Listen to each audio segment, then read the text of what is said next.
Assalamualaikum warahmatullahi wabarakatuh.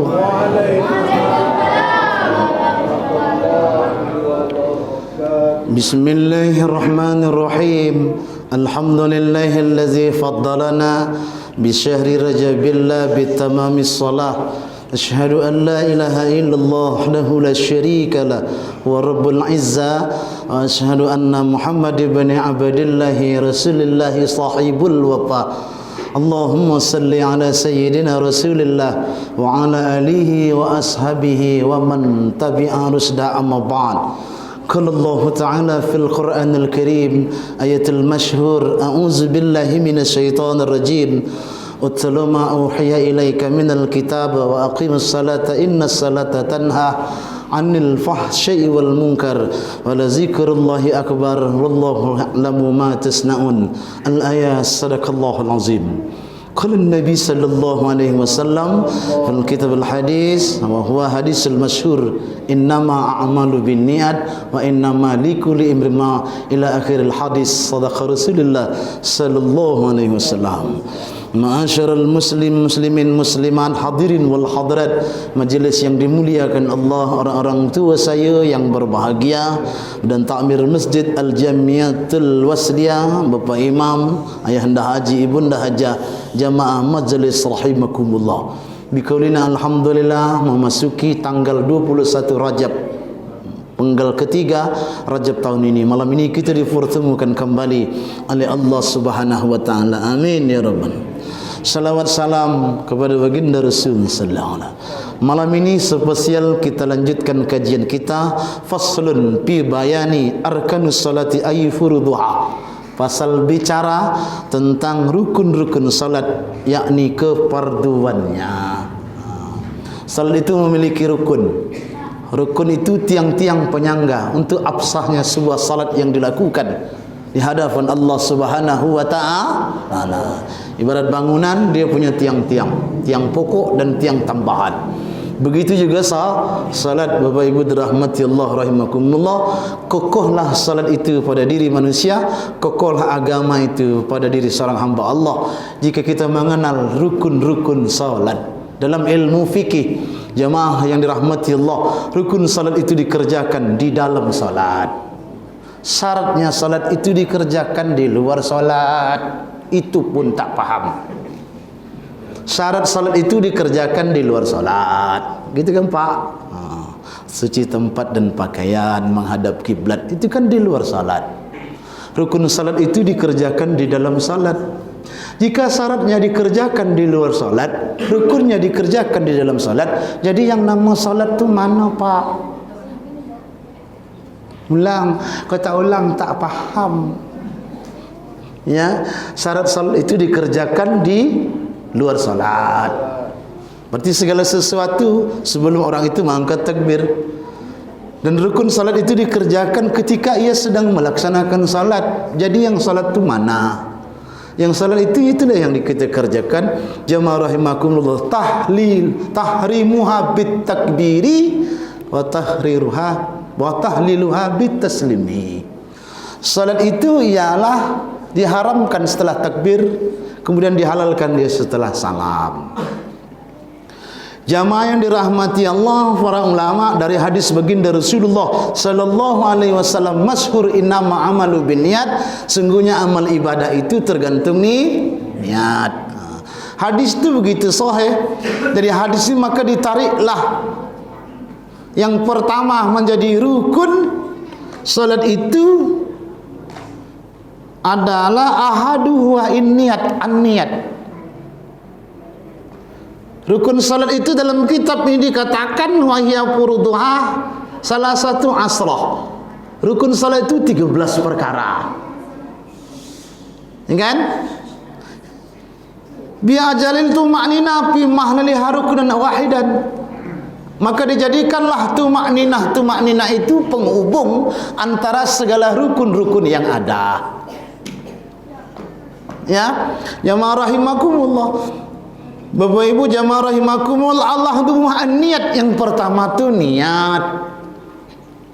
Niat. Niat itu apa, Pak? Cakaplah. Niat. Saya berniat ya Pak Ustadz. Pandai cakap niat. Niat itu ialah, ada yang jawab, bisa jawab Pak? Cakaplah Pak. Niat itu apa? Apa Bu niat itu Bu? Niat sesuatu. Macam sehari ini pula sesuatu. Sesuatu apa? Sesuatu. Agaknya Pak Haji ini grogi agaknya. Sesuatu. Terkenang aku sehari ini sesuatu. Niat itu aku juga jawab. Awak bertanya, awak juga yang jawab. Ya, an-niyatun wa hiya qasdul biqalbin. Niat itu adalah menyengaja sesuatu di dalam hati. Sesuatunya terakhir Pak. jangan sesuatunya di awal. Pak Haji nak jawab sesuatu. Ya kan? Menyengaja di dalam hati. Menyengaja dalam hati akan sesuatu. Kan sesuatunya kan di ujung. Apa ni tak lengah sesuatu di pangkal. Ya, qasdun. Qasad, menyengaja, mengiyakan di hati, mensabitkan, menyatakan. Itu niat. Terpendamlah ia di hulu hati, terkuncilah ia, lalu dilaksanakan. Menurut ta'rif ilmu fikih, niat itu qasdun syai'an muqtarinan bi fi'lihi. Niat itu adalah menyengaja sesuatu, muqtarinan, dibuktikan, dijelaskan ia bi fi'lihi, dengan amal perbuatan. Itu baru niat. Jadi kalau Pak Haji jawab sesuatu, berarti belum niat namanya. Baru separuh niat. Separuh niat itu berarti angan-angan dan cita-cita, keinginan. Nah, sesuatu akan sesuatu lagi. Sama. Aku malam ni nak ngelak dari kata sesuatu. Menyengaja dalam hati akan sesuatu, lalu dibuktikan dengan amal perbuatan. Itu niat. Itu berarti baru nyata niat itu. An-niyatun fi qalbi. Niat itu dalam hati, terhunjam dalam lubuk hati. Jika orang mentakwilkannya, jika Allah membukakannya, mewujudkannya lewat kata-kata, itu bahagian dari niat. Saya mau ke masjid Pak Ustaz, tapi belum pergi-pergi. Orang dia pergi lepas-lepas, dia apa haram tak pergi? Itu macam mana Pak? Niat tu? Tidak. Saya bukan diajak jemaah tu, Pak Ibu mari kita ramaikan malam ni ada ceramah Ustaz Isa ke masjid ya Pak. Bapak ada niat ke masjid? Saya ada niat, tapi dia tak ada datang. Itu namanya angan-angan kosong, angan-angan belaka, belum niat. Jadi niat itu dibuktikan, dijelaskan, dikorinahkan, dinyatakan dengan amal perbuatan sekali. Itu baru niat. Jika ditanya, Bapak ada niat ke masjid? Ada, tapi tak apa pergi. Aku tak yakin itu niat. Ya, jamaah yang dirahmati Allah, an-niyatun qasdun syai'an muqtarinan bi fi'lihi. Niat itu menyengaja sesuatu dan mengkorinahkannya dan mewujudkannya lewat amal perbuatan. Jika orang itu nak niat salat, maka dibuktikan ia mengangkat takbir. Makanya jamaah dirahmati Allah, niat ini dikelompokkan oleh ulama menjadi rukun qalbi, bahagian dari hati. Jadi sembahyang itu dari hati. Salat yang kita kerjakan tu dari hati pun sendiri. Pak Ustaz, sembahyang tu perlu diajak-ajak, salat tu perlu ajak. Perlulah. Supaya hati tu merujuk dia hendak solat. Pak Ustaz, salat tu tak payah diajak-ajak, pandailah engkau bercakap. Salat kan dari hati pun sendiri. Kalau hati tu tak tahu, kalau hati tu nak tak menyengaja, kan pandai bercakap Pak Ustaz. Mayangkan tak pakai ajak-ajak, mayangkan dari hati sendiri, pandailah engkau. Qasad, menyengaja, lalu dibuktikan ia berdiri mengangkat takbir. Ketika orang itu sudah mengangkat takbir, tahrimu habit takbiri, diharamkan perkara-perkara yang lain, perkara-perkara dunia ketika mengangkat takbir. Maka setelah orang itu sedang mengangkat takbir, nyatalah niatnya dengan yakin, sempurna niatnya. Kenapa? Li khabaril hadis Rasulullah sallallahu alaihi wasallam, mengacu kepada hadis Rasulullah, innama amalu binniyat. Segala amal ibadah itu tergantung dengan niat. Itu kan nawaitu dia Pak Ustaz, nawaitulah itulah niat. Kena tambah lagi ta'rifnya. An-niyatun fi qalbi la sautin wala harufin. Niat itu kan dalam hati. Makanya Allah tidak pernah beri izin kepada malaikat untuk mengetahui rahasia hati manusia. Ini dia pula pandai bercakap. Aku tahu niat di kau.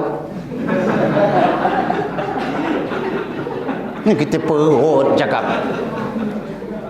Sedangkan sudah dinyatakan, masalah niat itu urusan aku, kata Allah. Allah tidak pernah memberi izin ke lapangan kepada malaikat untuk mengetahui rahasia hati hambanya. Ini perlu diluruskan Pak Ustaz. Ini di semua dia pandai bercakap, ringan lidah bercakap. Aku tahu niat di kau dah. Meloyo tekak aku. Coba aku. Niat itu urusan Allah. Yang lain-lain itu ditimbang amal ibadah. Urusan niat itu menjadi urusan yang khusus bagi Allah. Makanya salat itu dari hati kecil. Salat itu dari panggilan hati nurani. Kenapa? Karena orang salat itu dia mengaku beriman, mewujudkan keimanan itu lewat salat, angkat takbir. Ya. Makanya niat dengan rukun yang lain itu digandeng untuk membuktikan wujud niat tadi dengan mengangkat takbir, dengan mengucap lafaz Allahu Akbar, alif lam lam ha alif kabbaro, 8 huruf. Kadang aku imam risau, kadang imam di sinun Allahu Akbar, Allahu Akbar. Gitu tu. Pahaman. Ini imam tu laju. Allahu Akbar. Tak sampai 8 huruf. Mana Pak? Aku nak ngetuk kepala imam. Tak sampai 8 huruf. Allahu Akbar. Dengan tantangan sekali gitu jangan suara imam. Korina, angkat tangan, perkara sunnah untuk membuktikan wujudnya niat tadi itu. Angkat tangan adalah ibu jari ini berkenaan dengan putih telinga. Putih telinga ni. Ya, kalau di Mekah Pak Ustaz macamlah Pak Haji yang sembahyang. Nah, angkat tangan itu sunnah. Allahu Akbar. Tapak tangan ibu, cuba tengok tapak tangan. Tengoklah, jangan malu. Aku seorang tengok. Tengok tapak tangan. Ada 99 Asmaul Husna, betul? 18, 81, 99. Tengoklah, memasing tapak tangan aku, tengok. Fawali wajhaka satral Masjidil Haram. Wajah tapak tangan itu menghadap Masjidil Haram. Ruas 14 jari ini, 14 ruas jari ini kan. Coba hitung. Malu menghitung malam ni, balik kang hitung. Ruas jari kita ni 14, seluruhnya menghadap kiblat. 14 yang sempurna, yang kodong tak sampailah. Atau yang bercopang lebih. Itu rahasia Allah. Minta maaf yang kodong ni yang bercopang. Aku tak nyakap, aku cerita je ni.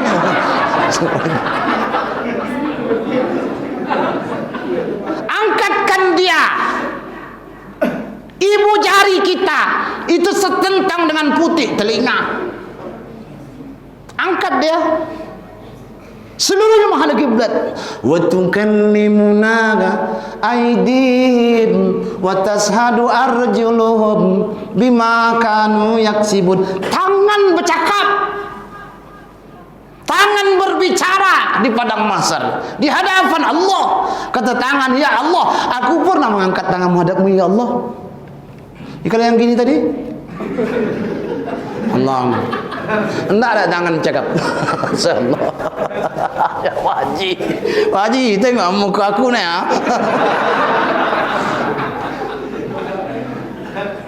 Allah, subhanallah. Ya, jangan terlebih benar. Ini tidak terlebih. Kembang. Sur dia seorang jadi bawa. Ya kalau hanger ke kanan tu tak bangun, tak ada masalah. Angkat tinggi, kawan sebelah tu cengis hidung. Mayanglah, tapi jangan nyusahkan orang. Allahu Akbar. Ini nak kena hidung kawan. Kawan sebelah ngelak. InsyaAllah. Bismillahirrahmanirrahim. Oh, dirahmati Allah. Ini kan dalah kaki kangkang gini insyaAllah, kawan sebelah ngelak insyaAllah. Nah ibu ya, angkat tangan tu hukumnya sunat. Allahu Akbar, naik tu, naiknya Allah ya, li ta'zimillah, sengaja menyembah zat sifat yang sempurna, Maha suci Allah dari segala sifat kekurangan. Begitu kan Pak? Seli, Masya Allah. Angkat dia, dinaikkan Allah, Masya Allah. Ditakzim, ada pengagungan. Ini termasuk sempurna salat itu salah satunya pengagungan, litakzimillah. Ini kan? Bapak Ibu rahmati Allah, rahimakumullah. Hu akbar bau turun. Ini tidak naik, tidak ada turun. Ada tak pakai naik langsung turun? Jemaah rahimakumullah. Ada naik, ada turun. Allahu Akbar. Ini kan? Gitu kan Pak? Terus salah laju nak ke mana? Allah. Allah. Kita malaikat tak kuasa aku tutup buku. Jerai. Kata malaikat yang berbaris tu menegur kawan, kita tengok orang tu laju sembahyang, kita tengok ya. Salat yang tak seperti itu ditampar oleh malaikat. Ya. Angkat tu pelan-pelan, Bapak. Turunnya pun pelan-pelan. Ya. Pita'ani salama wa fil ajalatin nadama. Dalam keberhati-hatian biasanya mengandung unsur keselamatan. Wa fil ajalatin nadama, dalam terburu-buru, tergesa-gesa, itu biasa mengandung penyesalan.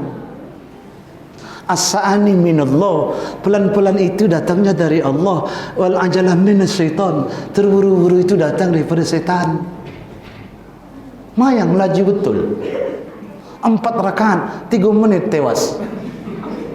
Mana dia punya laju Pak? Dalam YouTube tu 20 rakaat 7 menit. Macam mana Kak? Macam lipas kodong semayang. 20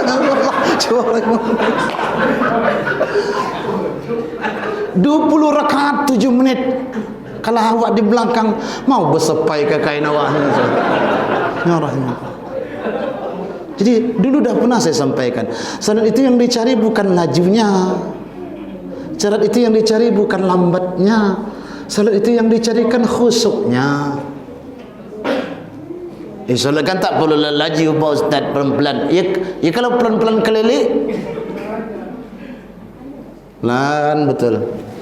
Makanya imam tu jangan orang sakit. Imam sakit apa Chan? Kalau imam sakit, tak terangkat tangan. Allah. Salah. Kalau imam sakit. Kalau imam sakit, jemaah bertambah sakit. Jemaah rahimakumullah. Jadi ngangkat qasdun sayyid muqtarinan. Kenapa? Jawab dirahmati Allah. Pengagungan karena syarat niat itu 3. Pertama qasd menyengaja, ta'arud memperdukan, ta'ayun menghitungkan. Jika salah satu daripada 3 syaratnya itu tidak berlaku, maka tak sah niat. Qasd menyengaja, sengaja aku. Maka kalimat menyengaja itu dikarang oleh ulama dalam lafaz lias usolli. Sengaja aku, sengaja semayang. Dia bukan tak hendak semayang, sengajanya tak hendak semayang. Dia bukan tak mau semayang Pak Ustaz, tapi sengaja tak nak semayang. Dia bukan tak bisa salat berjamaah, sengaja tak nak salat berjamaah. Kemana Pak? Maka yang buat itu bukan batu, yang ringan itu bukan kapas, yang buat tu hatinya tak mau. Ya, macam curhat pula ceramah aku. Yang berat itu bukan batu, yang ringan itu bukan kapas, yang berat itu hatinya tak mau. Dipaksa macam mana pun, dipukul macam mana pun, disepak terajang pun, kalau hati tak ada mengkosot menyengaja sembahyang, itu sulit Bapak dirahmati Allah. Ya, yalah senang. Ngapa tak sembahyang? Belum terbuka.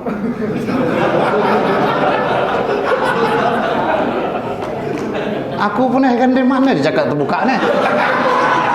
Kau di surau masjid lah menyelaru terbuka dah. Hati belum terbuka. Hati belum terbuka macam mana Pak? Cakaplah. Ngapa tak semayang Pak? Hati aku belum terbuka. Menyelaru belum terbuka. Kok barang terbuka ni aku semangat. Selesai pah terbuka dah. Kenapa? Allah belum membuka hati perut. Allah pula diperintah membuka hati perut dia. Cantik benar muka hidung ni kau. Allah diperintah suruh buka hati perut dia. Masya Allah, luar biasa. Makanya niat, ya, berapa banyak niat-niat yang baik. Kam min amalin yatasawwaru bi surati amalid dunya kama yatasawwaru bi surati amalil akhirah bi husnin niat. Berapa banyak model-model amal ibadah biasa-biasa saja, tak ada apa-apanya Pak, sesantai aja. Tapi menurut Allah, kama yatasawwaru bi surati amalil akhirah, amal-amal biasa-biasa saja itu bisa dimasukkan ke dalam amal-amal akhirat. Kenapa? Dilandasi bi husnin niat. Niatnya baik.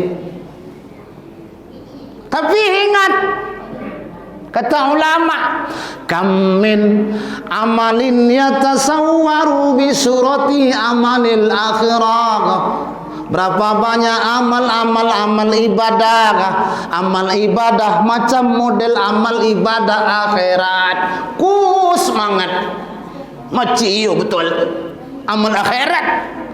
Kama yatasawwaru bi surati amalid dunya, amal-amal akhirat itu dimasukkan ke dalam golongan amal-amal dunia. Tak ada apa-apanya di mata Allah. Kenapa? Landasannya salah. Bisuin niat, karena niatnya buruk, niatnya jelek. Ya, kena sembahyang tu jangan nak minta tengok orang. Depan bapak mutu, Allah. Semua. Wah, macam dah tak ada pak mutu. Allah Rasulullah. Salah. Jamaah. Ya. Merendih serban, melesak serban ke tanah, melesak jubah, minyak wangi 10 kilo cium. Dah tak ada orang tua tu. Oh, kebiar pun sengit. Corak. Benar tak tengok orang kebiar sengit? Kancing baju pun tentu lagi naik sebelah. Ya. Kain pun hancur beron insyaallah. Oh, depan bapak mentua pula semangat. Yuroi. Kata Allah, itu riak di akhirat. Kau jangan minta pahala dengan aku, pun minta dengan dia. Kata Allah. Kenapa? Landasannya salah, niatnya salah. Silakan Bapak Ibu hadir salat berjamaah di masjid, tapi jangan karena yang lain, karena Allah. Jangan segan dengan Pak RT. Jangan segan dengan Pak Imam. Pak Imam tak beri pahala. Yang beri pahala Allah Subhanahu wa taala. Tapi Pak Ustaz paling tidaknya adalah rasa segan silu. Qasdun fi'liha. Dia menyengaja untuk mengerjakan salah. Untuk mengerjakan solat. Sehingga nampaklah dia saat mengangkat tu. Taklah dikembang benuh. Taklah koncup. Insyaallah. Khairul masalah at-tu'adah. Sebaik-baik permasalahan itu di tengah. Jangan pernah ada tengok orang angkat takbir Allah kembang. Ini macam orang menyerah diri. Insyaallah. Ada orang lemah. Allah lembut. Tidak seperti itu. Pelan-pelan saja. Nah, ketika yang mengkhasad, menyengaja, memperdukan salat yang tidak dikerjakan, menghitung bilangannya ta'ayun, itu kumpul jadi satu, maka tidak masalah. Kata Imam Syafi'i, keduluan lapas niat daripada niat. Paham Pak? Keduluan sedetik lapas niat daripada niat. Begitu Pak. Padahal dalam hukum Islam, qarinah itu maknanya menyamakan, serentak, serta. Jadi kalau usolli dulu Pak, tak ada masalah. Kita masyarakat awam yang kelas bawah, ke aku Pak Ustaz, kau tak pakai usolli Pak Ustaz, tak sah sembahyangku, tak sedap asal tipu, silahkan. Tapi jangan menyelaru gitu je. Semamatu usolli. Usolli. Jangan gara-gara usolli, yang gara lafaz niat itu lalu kita pisah jamaah. Itu banyak pengalaman Pak.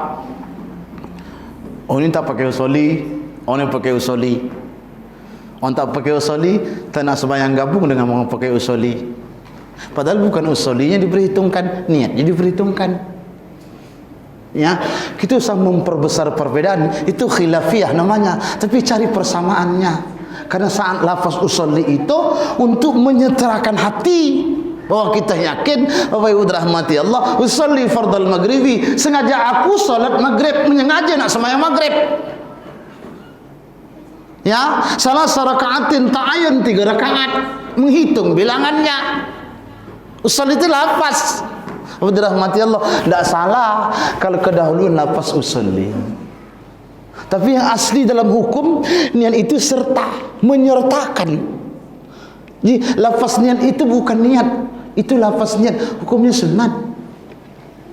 Karena hanya Imam Syafi'i yang mengajarkan jamaahnya untuk mempeskan yang nama niat itu apa. Pernah tak tengok orang semayang macam tak masuk-masuk, angkat takbir Allah, Allah. Benar tak? Kenapa ya? Entah apa-apa tak masuk wang. Dia kan berdiri dah. Allah, tak jadi. Tak jadi. Ya. Orang dah Fatihah dah rukuk dia tu Allah terus tak pas rasanya. Macam tak masuk-masuk. Apa barang tak masuk-masuk ni? Kenapa Pak? Kenapa? Karena untuk menyertakan perbuatan tadi, wujudnya yang tak bersuara tadi. Niat manalah bersuara, mana berhuruf? Kau tidak tahu apa yang tersembunyi di sebalik niat hatiku. Wah, ini saya tipu aku. Insyaallah. Kau tidak akan pernah tahu rahasia apa yang ada di sebalik hatiku. Walaupun aku sedang marah, ketahuilah sungguhnya aku sayang padamu. Kan? Kalau acara gombal-mengombal ni, anak-anak aku lah pas ni. Asallah. No, karena orang masang niat itu menggait kebahagiaan, kegembiraan Allah. Allah sangat senang sekali ketika hambanya sedang memujinya. Alhamdulillahi Rabbil Alamin. Segala puja-puji bagi Tuhan sekalian alam. Apa Allah jawab? Majadini abadi, itu hambaku sedang memuji aku. Bahagia ada Allah? Bahagia. Tapi alhamdulillah tu tepatlah bunyinya. Alhamdulillahi Rabbil Alamin. Majadini abdi, itu hambaku sedang memuji aku. Ar-Rahmanir Rahim. Fakabbirni abdi, itu hambaku sedang membesarkan aku, mengagungkan aku. Begitu Pak, Fatihahnya tepat. Allahu Akbar. Imam Mekah gitu ya Pak ya. Sentuh hati pun awak. Imam tak bersuara. Allah. Terjemah? Budak ke? Belum. Salah. Terintai. Apa lagi ibu-ibu terintai. Ya. Dulu lantai-lantai nibung lapuk terintai, kaki tercepuk kalau tak salah. Untung sekarang dibantu alat pengeras suara kedengar ke belakang. Ya. Allah Akbar. Kata jemaah, kesal aku datang. Tak dengar. Kan? Ngapalah nasib aku imam lemah macam ini. Jemaah rahimakumullah. Pertama turun itu adalah tangan kiri. Di atas pusat, di bawah dada. Betul? Betul. Agak ke kiri, bukan kiri. Paham tak? Allahu Akbar. Masya Allah. Ya, agak ke kiri. Atau pusat. Ya, aku tengok tu pusat. Atas dada, bawah dada, agak ke kiri. Bukan kayak gini.